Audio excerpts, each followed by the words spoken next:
Alkisah, ada sebuah kampung di jantung Minahasa, terletak di pusat kota Tondano. Kampung yang leluhurnya berasal dari Pulau Jawa.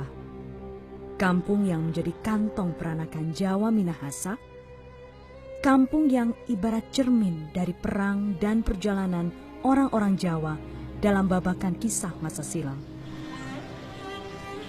Orang-orang lazim mengenalnya dengan sebutan Kampung Jawa Tondano.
Sebuah masjid berciri arsitektur Jawa berdiri di tengah pusat kota Tondano.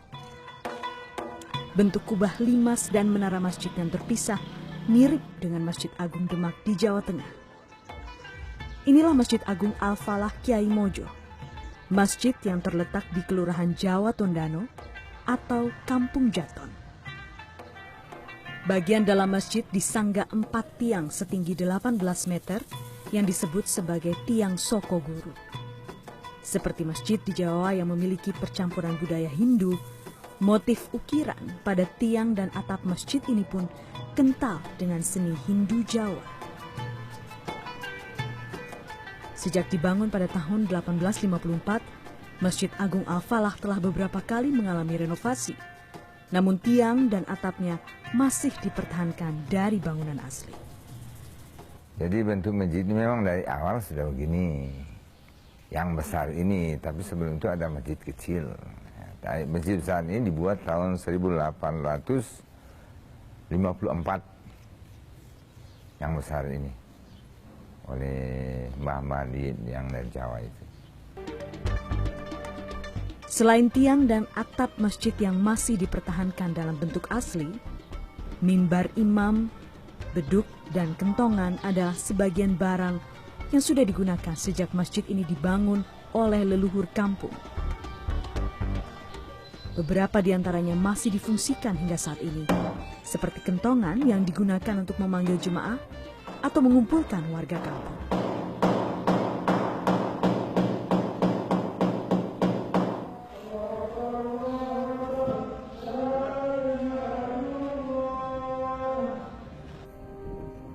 Asal-usul leluhur Kampung Jaton yang membangun Masjid Al-Falah ini tidak lepas dari kisah Perang Jawa yang dipimpin Pangeran Diponegoro. Perang yang berlangsung dari tahun 1825 sampai 1830 ini berakhir dengan tipu daya Belanda yang menangkap Pangeran Diponegoro.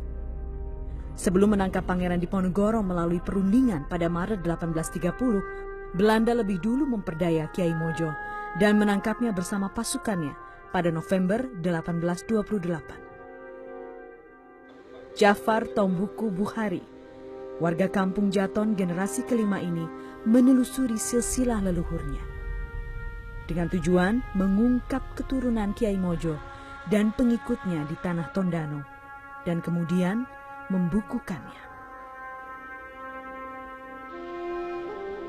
Hasil penelusurannya mengungkap, setelah menangkap Kiai Mojo dan pasukannya, Belanda mengasingkan ke-56 tawanan perang ini ke Tondano pada tahun 1829 dan 1830. Sebagai seorang ulama, Kiai Mojo membawa ajaran agama Islam ke Tondano.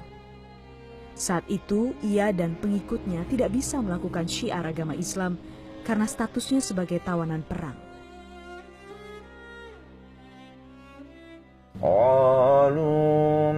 Namun, Kampung Jaton tetap mewarisi ajaran agama yang dibawa sang kiai yang menjadi satu-satunya kelurahan di Tondano, bahkan Minahasa, yang 100% penduduknya Muslim.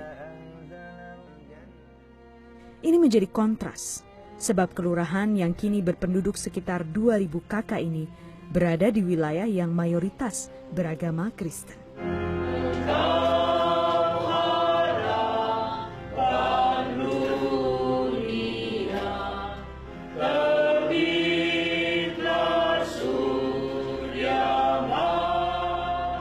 Perseteruan, kesalahan berucap, kesalahan melangkah, dan bertindak. Ada 9 pendeta yang dari Eropa dalam rangka Jubileum Gemim ke-90 sekitar tahun 2003 kalau tidak salah. Mereka menyatakan bahwa Kampung Jawa ini menjadi pilot proyek daripada itu bapak-bapak yang datang di sini yang dari Eropa, bahwa ini Kampung Jawa ini katanya aneh bin ajaib. Apa sebab? Karena Kampung Jawa dikelilingi oleh 4 desa yang mayoritas Kristen, tapi di tengah-tengahnya satu orang Kristen, tidak ada 100% Islam semua. Pengaruh budaya Jawa juga terlihat pada makam Kiai Mojo dan pengikutnya. Makam leluhur Jaton ini berbentuk khas makam ulama dan wali di Jawa, yaitu lubang yang memanjang pada bagian tubuh makam. Kiai Mojo wafat pada tahun 1849, 19 tahun sejak pengasingannya di Tondano dalam usia 85 tahun. Ia dimakamkan di komplek pemakaman yang terletak di sebelah timur Kampung Jaton, tepatnya di Kelurahan Walauan.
Tabuhan rebana mengiringi gerak tari 8 pasang muda-mudi.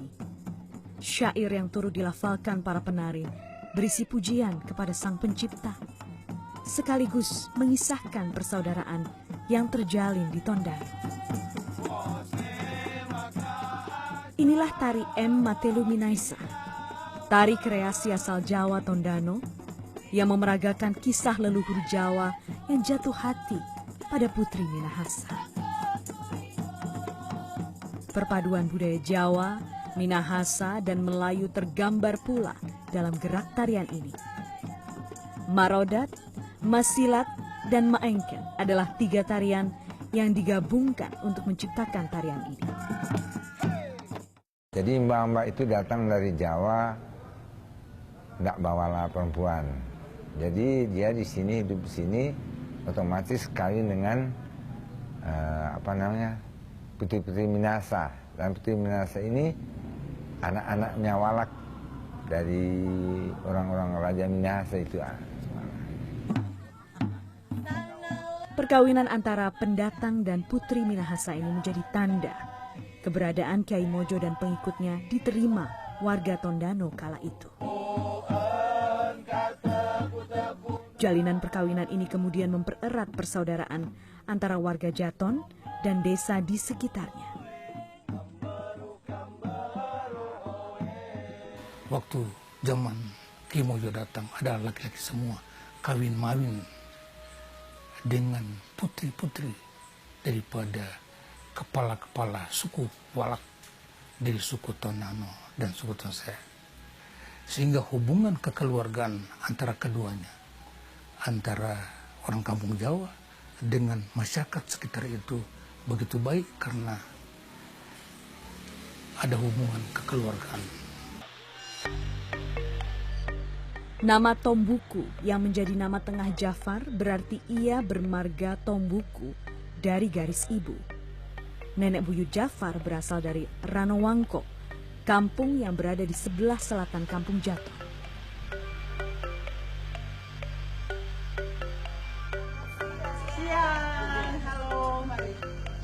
Keluarga Jafar masih sering mengunjungi rumah kerabatnya di Ranowangko yang jaraknya hanya sekitar 500 meter dari rumah Jafar di kampung Jaton. Sekalipun Pak Jafar memang berbeda keyakinan, tetapi terang satu sampai kehidupan kekeluargaan. Pada hari besar perayaan agama, kedua keluarga saling mengunjungi. Perbedaan keyakinan tidak menghalangi mereka untuk menjalin persaudaraan. Nah, setelah saya ditugaskan di sini, saya melihat bagaimana kerukunan itu memang luar biasa. Jadi tradisi yang selalu terjadi kalau ada hari Natal mereka menjaga saudara-saudara kita dari Tondano, Jawa Tondano, yang Muslim mereka menjaga. Dan begitu juga kalau ada kegiatan hari-hari khususnya Muslim, Lebaran begitu, kita juga menjaga saat mereka beribadah, saat mereka sholat Id, kita juga menjaga.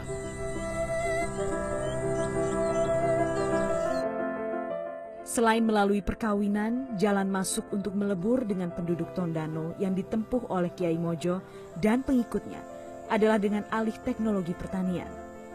Orang Jawa saat itu dikenal memahami teknologi pertanian yang lebih maju dibandingkan orang Minahasa.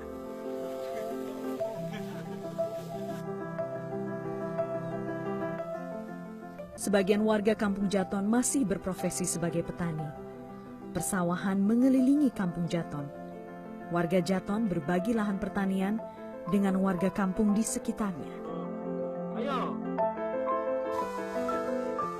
Yahya Lababa, petani yang juga menjabat sebagai kepala lingkungan ini, adalah generasi ke-7 di kampung Jaton.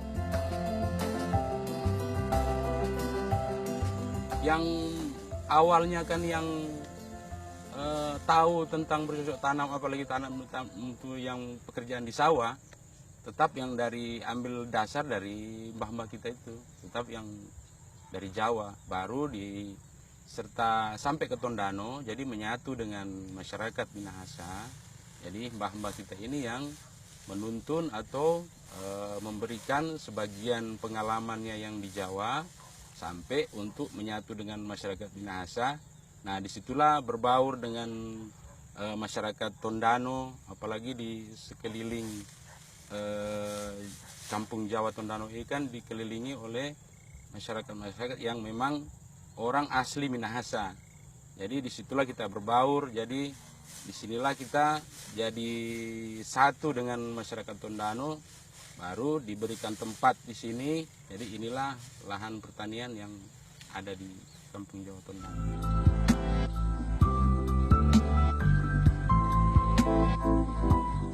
kepiawaian pendatang Jawa berhasil memikat hati orang Minahasa.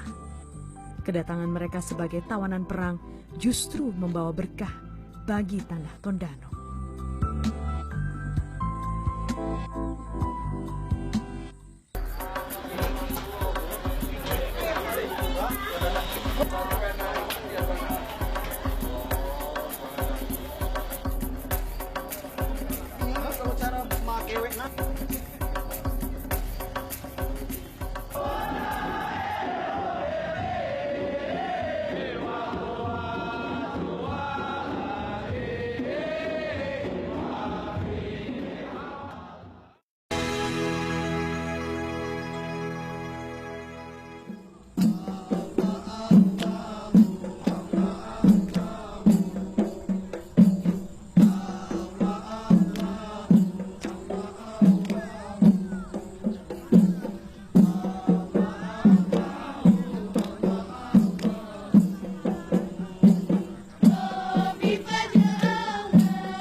Percampuran budaya Jawa dan Minahasa juga tercermin dalam ragam kuliner di Kampung Jaton. Masyarakat Jaton mewarisi penganan khas Jawa seperti gudeg, serundeng, serta berbagai jenis kue. Kuliner khas Jaton ini dapat dijumpai saat hajatan kedukaan maupun Maulud Nabi.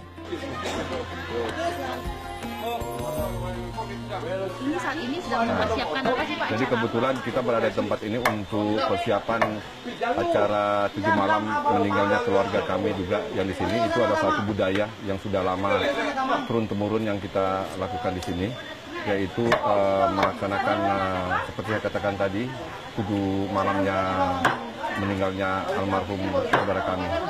Nah kebetulan di sini ini ada satu kegiatan di mana kegiatan ini barangkali jarang kita jumpai di tempat-tempat yang lain karena ada budayanya di sini, termasuk makanan-makanan khas ini yang barangkali di luar sana nggak ada, di sini ada. Contoh seperti tadi adalah yaitu makanan serundeng. Yaitu serundeng ini dia bahannya dari kelapa dan dipakai bumbu sedemikian rupa. Nah, kalau barangkali di Jogja juga ada, ya saya kurang tahu juga kalau di Jogja seperti apa. Kemudian dari sini juga ada namanya gudeg. Nah, gudeg di sini juga artinya ada persamaan dengan yang ada yang di Jawa. Kemudian masalah seperti tadi adalah apa namanya untuk ayam yang dibikin engkong, namanya kalau kita bikin engkong. Engkong itu dia dibikin dia akan dimasak bersama-samaan dengan gudeg nanti, gitu.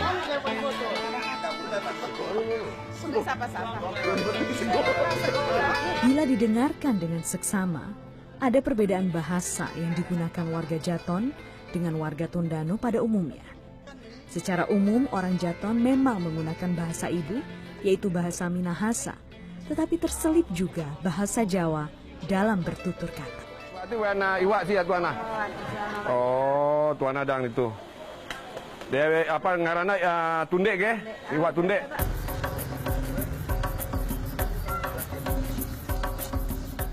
Memasuki bulan Rabiul Awal, bulan kelahiran Nabi Muhammad SAW, warga Jaton menyambutnya dengan sukacita.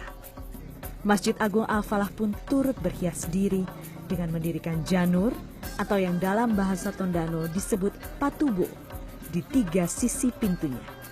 Masjid ini siap menyambut jemaah yang hendak merayakan hari lahir Nabi Muhammad dengan membacakan salawat semalam suntuk.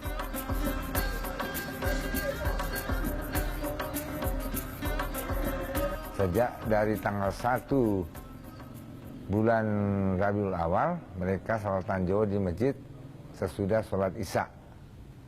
Sudah sholat Isya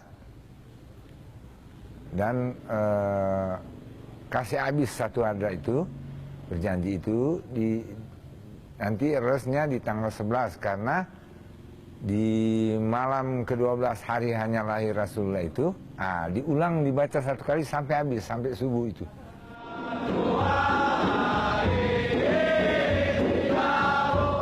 Bulan benderang menghiasi langit Tondano malam itu. Malam yang semakin larut tak lantas memberi keheningan di Kampung Jaton. Malam itu, malam ke-12 Rabiul Awal. Sejak Ba'da Isya, jemaah laki-laki berkumpul di Masjid Agung Al-Falah Kiai Mojo. Mereka melantunkan salawat pujian kepada Nabi Muhammad SAW di malam kelahirannya.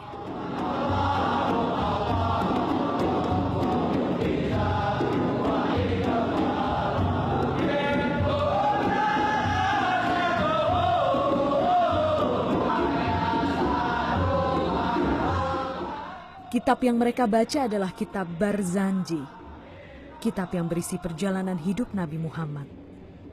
Pembacaan kitab Barzanji dengan menggunakan langgam Jawa dan iringan rebana atau terbangan ini dikenal dengan salawatan Jawa, salah satu tradisi peninggalan leluhur Jawa yang dibawa Kiai Mojo.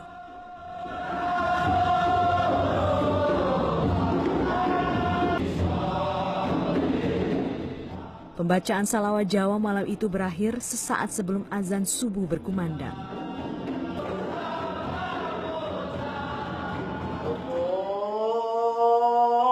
Allahu Akbar, Allahu Akbar.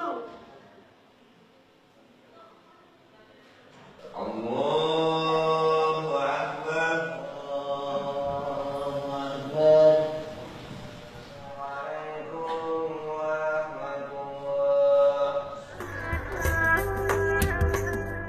Untuk melengkapi tradisi, setiap jemaah yang hadir dibagikan berkat berupa ambengan yang berisi nasi serta lauk berupa ayam dan gudeg.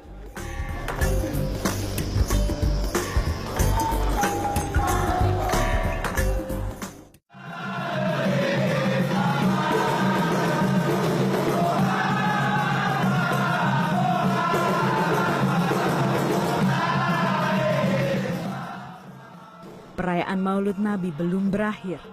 Pagi hari, warga kembali berkumpul di masjid.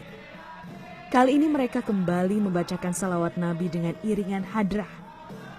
Pemain hadrah duduk di muka masjid menghadap dua baris jemaah yang membacakan salawat dari kitab Barzanji yang dilantunkan dalam nada Melayu.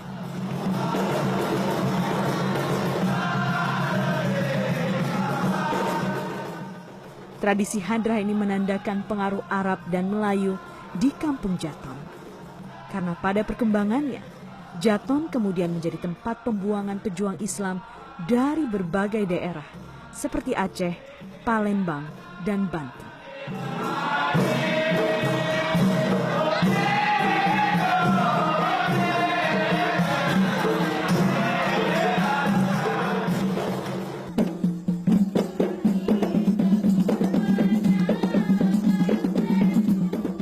Percampuran budaya Jawa, Minahasa, dan Melayu di Kampung Jaton merupakan bukti bahwa perbedaan budaya tidak membentuk jurang pemisah di masyarakat. Keragaman itu malah menciptakan sebuah budaya baru yang dijalankan dengan sukacita.